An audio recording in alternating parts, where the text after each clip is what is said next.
Friends, welcome to my YouTube channel Math Vision. मैं आप लोगों को क्लास 10th का एक काफ़ी इंटरेस्टिंग एक्सरसाइज, इसका नाम है रियल नंबर, वो कराने वाला हूँ, एक्सरसाइज 1.1 का। तो चले अब हम लोग स्टार्ट करते हैं वीडियो को। तो फर्स्ट क्वेश्चन बोल रहा है use Euclid division algorithm to find HCF of 135 and 225। यानी बोल रहा है क्या कि 135 और 225 का हम लोग क्या करना है, एचसीएफ निकालना है। लेकिन उसको एचसीएफ निकालने का एक प्रोसेस बोल रहा है यूक्लिड डिवीजन एल्गोरिथम के मेथड से। अब ये होता क्या है और कैसे ये इससे कैसे हम लोग इस मेथड को यूज़ करके कैसे हम लोग एचसीएफ निकालेंगे। सबसे पहले इसके कुछ कंसेप्ट को समझेंगे, ठीक है। तो हम लोग बचपन में कुछ हम लोग क्लासेस किए थे। बचपन में हम लोग जैसे कि हम लोग क्लास में डिवाइड करते थे, जैसे क्लास 6, 7, 8 में हम लोग कुछ एचसीएफ पढ़ते थे, डिवाइड भी पढ़ते थे, ठीक है। जो कि काफ़ी ऐसे कुछ ऐसे टाइप्स का होता था। जैसे मान लो कि मैंने 12 में डिवाइड किया 49 से, ठीक है। तो ऐसे होगा 12 4 जा 48, ठीक है। अब ये इसको घटाने के बाद कितना बचा जाता था 1, और ये कैंसिल आउट हो जाता, ठीक है। तो इसको हम लोग क्या कहते थे पहले की क्लासेज में, हम लोग क्या बोलते थे, 4 को बोलते थे डिविडेंड, सॉरी कोसेंट बोलते थे, सॉरी इसको बोलते थे कोसेंट, इसको कोसेंट बोलते थे, और इसको क्या बोलते थे, डिविडेंड।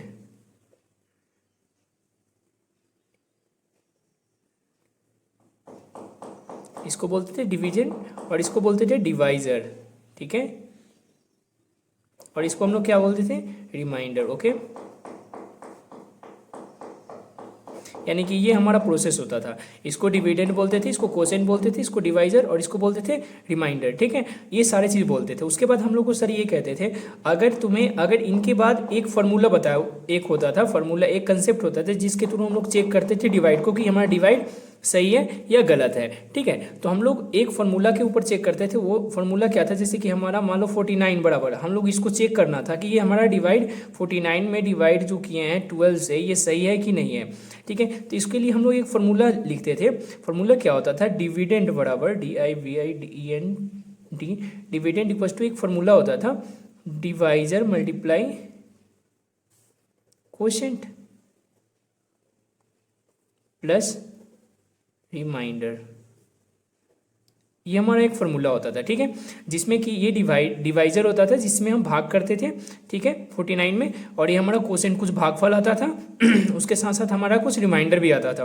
तो ये हम लोग इसके फार्मूले से हम लोग चेक करते थे हमारा ये डिवाइड सही है कि नहीं, ठीक है। तो डिवाइजर हमारा क्या है, यहाँ पे हम लोग पहले चेक करते थे, पहले डिविडेंड क्या है, हमारा डिविडेंड क्या है 49, ठीक है। और डिवाइजर हमारा क्या है, डिवाइजर कितना है, यानी कि डिवाइजर 12 है, 49 हमें चेक करना है, 49 लाना है कि ये सही है कि नहीं।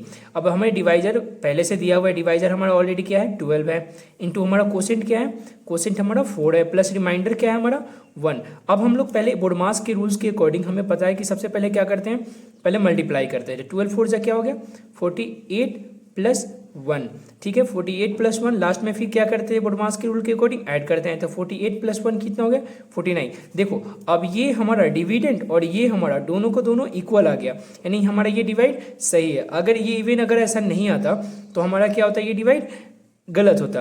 वैसे ही हम उसी के अकॉर्डिंग इस यूक्लिड डिवीजन एल्गोरिथम में इसी चीज़ को कुछ नाम को चेंज कर दिया गया, बस 10th में इसके नाम को बदल करके यूक्लिड डिवीजन एल्गोरिथम कर दिया गया है, ठीक है। तो हमें डरने की कोई बात नहीं, बहुत ईजी तरीके से समझाने वाला हूँ।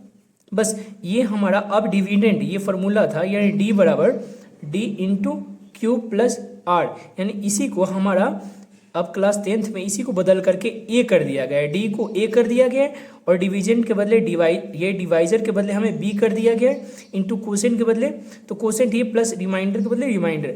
तो यूक्लिड डिवीजन एल्गोरिथम में ये होता है A बराबर BQ प्लस R, यही चीज़ होता है हमारे क्लास 10th में यूक्लिड डिवीजन एल्गोरिथम, इसी को कहते हैं यूक्लिड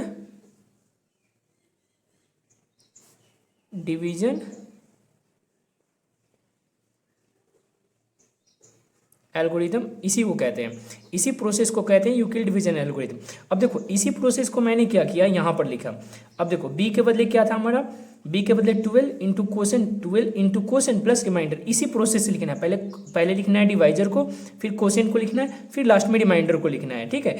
इसी प्रोसेस से अब हमें एचसीएफ में करना है, ठीक है। तो हम लोग एचसीएफ भी कुछ ऐसे टाइप्स के करेंगे अभी के क्वेश्चंस में। हम लोग अब इस क्वेश्चन को सोल्व करते हैं। एक्सरसाइज 1.1 का एक्सरसाइज 1 का 1.1 का फर्स्ट क्वेश्चन अब हम लोग सोल्व करते हैं, ठीक है। तो फर्स्ट क्वेश्चन कह रहा है 135 और 225 को पहले डिवाइड करना है, ठीक है। वैसे ही जैसे हम लोग बचपन में SCF करते तो वैसे ही SCF करेंगे। तो 1 टाइम में क्या आएगा 135, इसको सब्ट्रैक्ट करेंगे क्या आएगा 5 में से 5 गया 0, ठीक है। 12 में से 3 जाएगा 9, ये 0 हो गया, ठीक है। और इसको इससे ये लेस देन है, जब तक ये लेस देन नहीं होता तब तक ये यहाँ पे इसका डिविडेंट नहीं होता था। अब ये क्या हो गया डिवाइजर हो गया। अब ये क्या होगा डिविडेंट आ जाएगा 135। अब इसको क्या करेंगे हम लोग डिवाइड करेंगे फिर से, 1 बार में 90 आ जाएगा, ये कितना बच जाएगा 5, 13 में से 9 जाएगा 4। अब ये इससे फिर लेस देन है तो ये क्या होगा डिविडेंट में आ जाएगा, ठीक है। 45 टू ज़ा 90, अब ये पूरा कैंसिल आउट हो गया, पूरा 0 हो गया। अब हम लोग इसी चीज़ को हम लोग लिखेंगे यूक्लिड डिवीजन एल्गोरिथम के प्रोसेस में। अब देखेंगे हम लोग इस क्वेश्चन को करेंगे कैसे। अब हमारा देखो मैंने बताया था यूजिंग बाई, अब यहाँ पे करेंगे, अब हम लोग यहाँ पे क्वेश्चंस को करेंगे यूजिंग बाई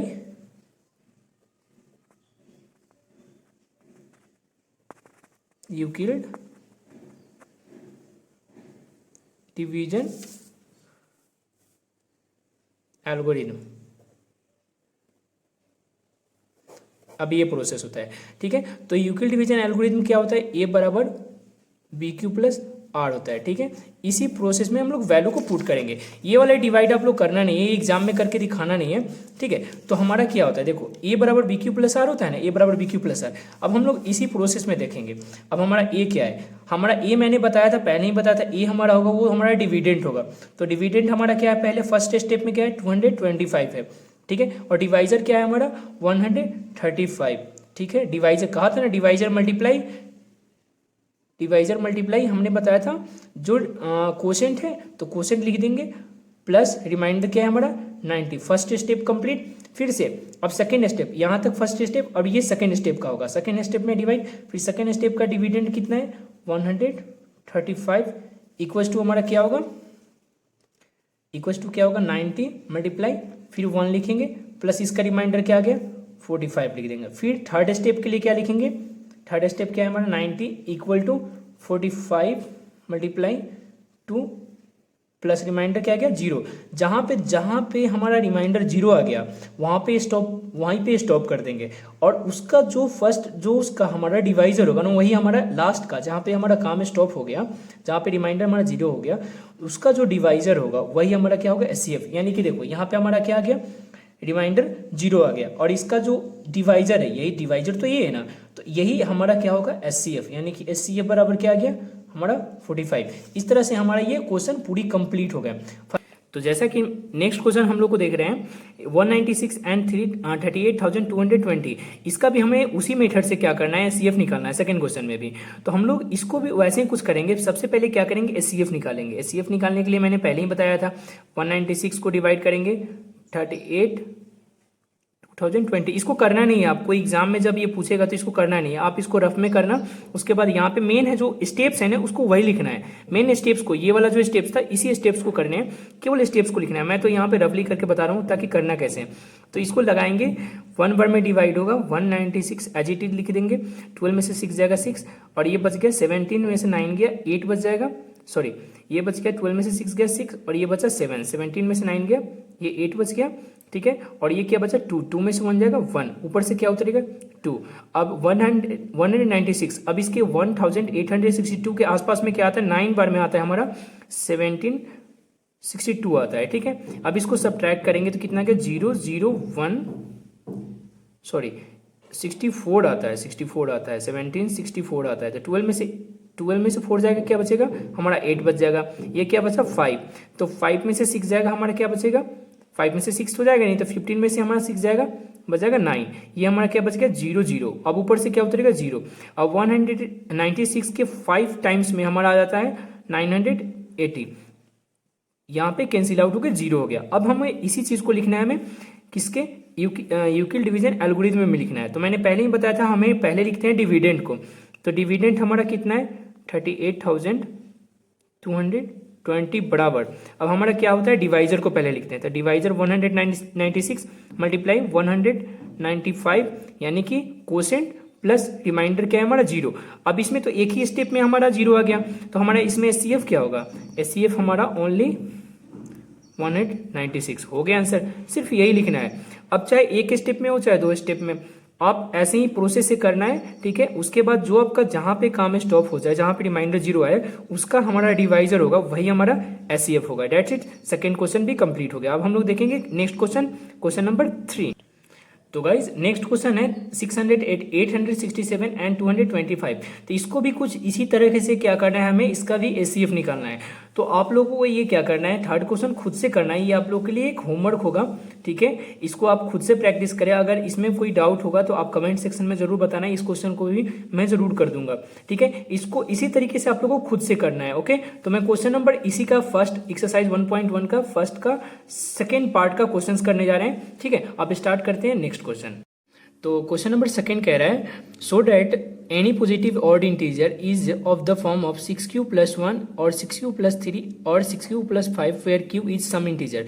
यानी कि हमें प्रूव करना है कोई भी एनी पॉजिटिव ऑड इंटीजर है जो कि हमारा फॉर्म 6q + 1 और 6q + 3 और 6q + 5 के फॉर्म में है, जहां पे हमारा क्या कह रहा है, q एक सम इंटीजर है, ठीक है। तो हम लोग इस क्वेश्चन को प्रूव करते हैं, ठीक है। तो प्रूव करने के लिए सबसे पहले क्या करेंगे हम लोग, कुछ हमें कुछ लेट करना पड़ेगा। लेट है पहले हम लोग करते हैं क्वेश्चन को, फिर बाद में डिस्क्राइब अच्छे से करेंगे।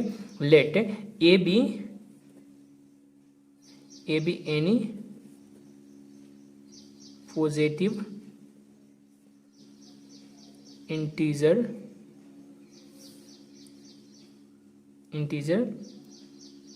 ठीक है, गिवन हमारा फॉर्म्स क्या है, देखो यहाँ पे फॉर्म क्या है हमारा 6q + 3 है, ठीक है। तो गिवन हमारा यहाँ पे b के जगह पे क्या है हमारा, पहले बताया था ना यूक्लिड डिवीजन एल्गोरिथम क्या होता है, a = bq + r होता है। तो b के जगह पे क्या है हमारा 6 है, यानी b बराबर क्या दिया हुआ है हमारा ऑलरेडी 6 दिया हुआ है, ठीक है। तो लिखेंगे using by Euclid's division algorithm, ठीक है। तो यूक्लिड डिवीजन एल्गोरिथम क्या होता है, a = bq + r, मैंने पहले ही बताया था ये होता है। इसको हम लोग इक्वेशन फर्स्ट मान लेते हैं, ठीक है, इक्वेशन फर्स्ट मान लेते हैं। अब हम लोग करेंगे क्या कि एक कंडीशन होता है, ठीक है, वेयर ये हमारा r का जो रिमाइंडर है, यहाँ रिमाइंडर का जो वैल्यू लेना है हमारा किस किस फॉर्म में बोल रहा है, bq + r होता है। तो r हमारा फर्स्ट में 1 आ रहा है, फिर 3 आ रहा है और 5 आ रहा है, और ये सारे के सारे ऑड इंटीजर्स की बात हो रही है। तो हमारे यहाँ पे r की वैल्यू लेना है, यानी कि जो b का वैल्यू है हमारे लेस देन कितने हैं, 6 है। तो b से हमें कम लेना है, यानी कि r का वैल्यू होगा 0 से ग्रेटर होगा, 0 होगा और 0 के बराबर, और r से हमारा वैल्यू छोटा होगा, b से वैल्यू छोटा होगा, यानी कि हमारा वेयर तो पॉसिबल वैल्यू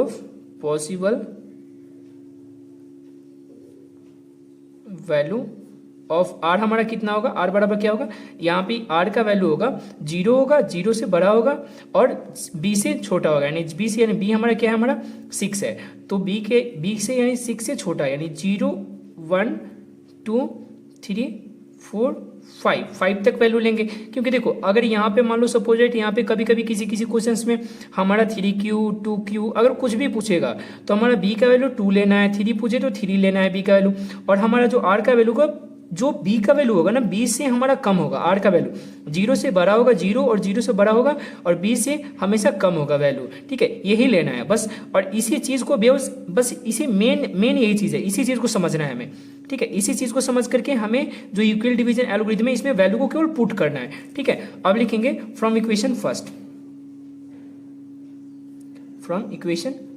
इक्वेशन फर्स्ट क्या है, a बराबर हमारा क्या है, bq + r है। तो वेन हम क्या करेंगे, r का वैल्यू फर्स्ट लेते हैं, पहले 0 लेते हैं। तो r का वैल्यू जब हम फर्स्ट में 0 लेंगे तो क्या आएगा, हमारा इक्वेशन क्या था हमारा bq + r। तो a बराबर क्या आएगा हमारा b के बदले हम लोग यहाँ पे लिख लेते हैं, b बराबर ऑलरेडी हमारा 6 लिया था, ठीक है। तो b बराबर हमारा क्या है, ऑलरेडी 6 है। तो 6q + r के बदले क्या रखना है हमें, 0 रखते हो गया हमारा फर्स्ट।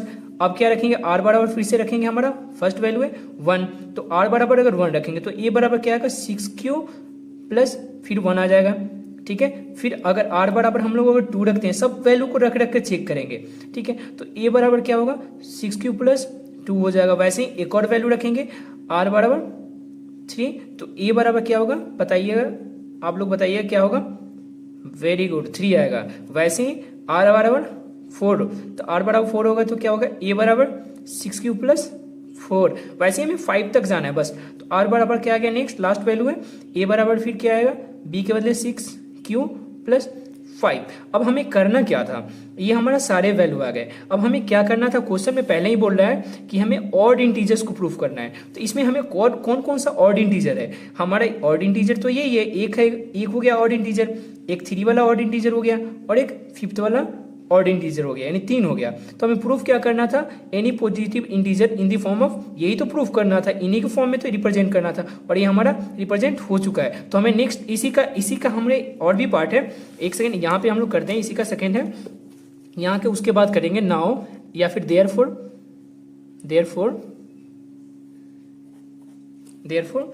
अब हमें करना क्या है, any positive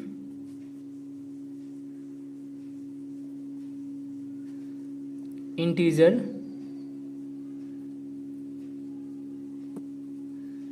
in the form of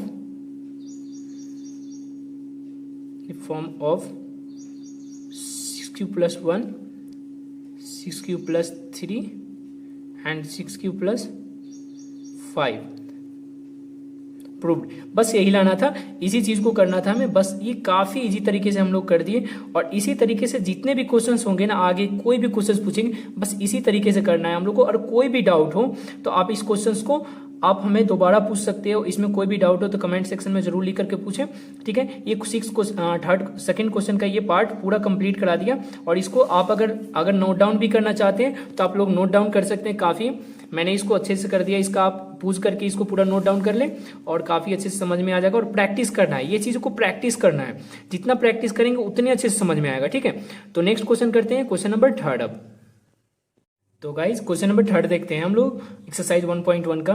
बोल रहा है कि an army contingent of 616 members is to march behind an army bands of 32 members in a parade। यानी कि बोल रहा है कि एक आर्मी का कंटिंजेंट 616 मेंबर का एक टीम है, ठीक है, जो कि मार्च कर रहा है आर्मी बैंड के 32 मेंबर के पीछे, ठीक है, इन अ परेड, यानी परेड में। The two groups are march in the same number of columns. इसमें से जो दोनों ग्रुप्स हैं वो क्या कर रहे हैं, यानी 616 मेंबर्स और 32 मेंबर्स दोनों को दोनों सेम कॉलम में मार्च कर रहे हैं, सेम के सेम कॉलम में मार्च कर रहे हैं, ठीक है, सेम नंबर ऑफ कॉलम्स में मार्च कर रहे हैं, ठीक। उसके बाद बोल रहा है what is the maximum number of columns they in which they can march. यानी कि ये बताना है कि हमें मैक्सिमम नंबर ऑफ कॉलम्स कितने होंगे जिसमें ये दोनों के दोनों मेंबर्स मार्च करेंगे। तो जो गाइस देखो, जब क्वेश्चन जब भी पूछे तो हमें करना क्या है, जब maximum highest number of members जब की बात करें कि कितने नंबर्स में वो मार्च कर रहे हैं, जब भी ऐसे क्वेश्चंस पूछे तो हमें सीधे करना क्या है कि सीधा हम लोग को उस क्वेश्चंस का एचसीएफ निकालना है। जो भी नंबर होंगे ना, उसमें जो भी नंबर होंगे उनके एचसीएफ निकालना है, दैट्स इट, एचसीएफ निकालना है। और using by Euclid division algorithm के प्रोसेस से हमें सीधे नंबर ऑफ ग्रुप्स मिल जाएंगे, कितने नंबर ऑफ कॉलम्स होंगे।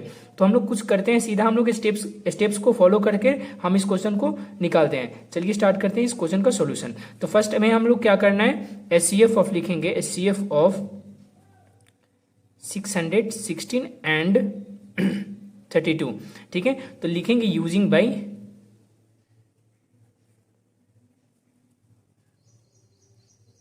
Euclid's division algorithm. मैंने बताया था इसी प्रोसेस से करना है, ठीक है। तो मैंने क्या बताया था, ए बराबर क्या होता है, बी क्यू प्लस आर होता है, इसी फॉर्म में लिखना है, ठीक है। तो हम लोग पहले क्या करते क्या है, इसको पहले हम लोग डिवाइड कर लेते हैं, ठीक है। मेंबर्स कितने हैं, 616 में डिवाइड करते हैं 32 से, तो कितना बार में 1 टाइम्स में आएगा 32। अब ये 11 में से 2 जाएगा 9 बच जाएगा, ठीक है। ये क्या बचा 5 में से 3 जाएगा 2, 96। अब ये क्या आएगा 32 9 जा क्या होता है हमारा 288 होता है, ठीक है। अब इसको घटाएंगे, 16 में से 8 जाएगा तो क्या बचेगा 8 बच जाएगा, ये हमारा 8 बचेगा, 8 में से 8 गया 0, ये भी 0 हो जाएगा। अब हमारा इससे ये लेस देन है, देखो इसका डिवाइजर हमारा लेस देन है, तो इसका डिवाइजर हमारा क्या बन जाएगा, डिविडेंड बन जाएगा, ठीक है। तो 8 4 जा क्या हो गया 32। अब ये कैंसिल आउट हो गया। अब इसी प्रोसेस को हम लोग क्या करेंगे, यहाँ पे लिख देंगे, ठीक है। अब हम लोग इसी प्रोसेस को करेंगे, देखो तो यहाँ पे हमारा ए क्या है, फर्स्ट में स्टेप में क्या था 616 616, देखो 616 था, तो 616 को हम लोग क्या रखेंगे एज अ डिविडेंड, बराबर क्या है 32 मल्टीप्लाई 19 प्लस इसका रिमाइंडर क्या है हमारा 8 हो गया। फिर अब इसका हमारा डिविडेंड 32, ठीक है, इसका 32 डिविडेंड हो गया, तो इसका डिवाइजर क्या होगा 8 मल्टीप्लाई 4 प्लस 0। तो मैंने गाइस पहले ही बताया था कि जब भी हमारा कहीं भी अगर कोई डिवाइड स्टॉप हो जाता है, उसका रिमाइंडर जब 0 आ जाए, तो जहां पे 0 आ गया उसका जो डिवाइजर होगा वही हमारा क्या होगा HCF। तो HCF बराबर क्या आ गया 8, यानी कि हमें मैक्सिमम नंबर ऑफ, यानी कि दे can March it in columns, यानी कि वो कितने number of maximum number of columns में मार्च कर पाएंगे 8 मैक्सिमम नंबर ऑफ कॉलम में वो मार्च कर पाएंगे। इस तरह से मेरा क्वेश्चन 3 कंप्लीट हुआ। अगर आप लोगों को इस क्वेश्चन में कुछ डाउट हो तो आप लोग जरूर कमेंट में करें, कमेंट बॉक्स में अपना फीडबैक जरूर दें, ठीक है। अब क्वेश्चन नंबर हम लोग 4th करेंगे।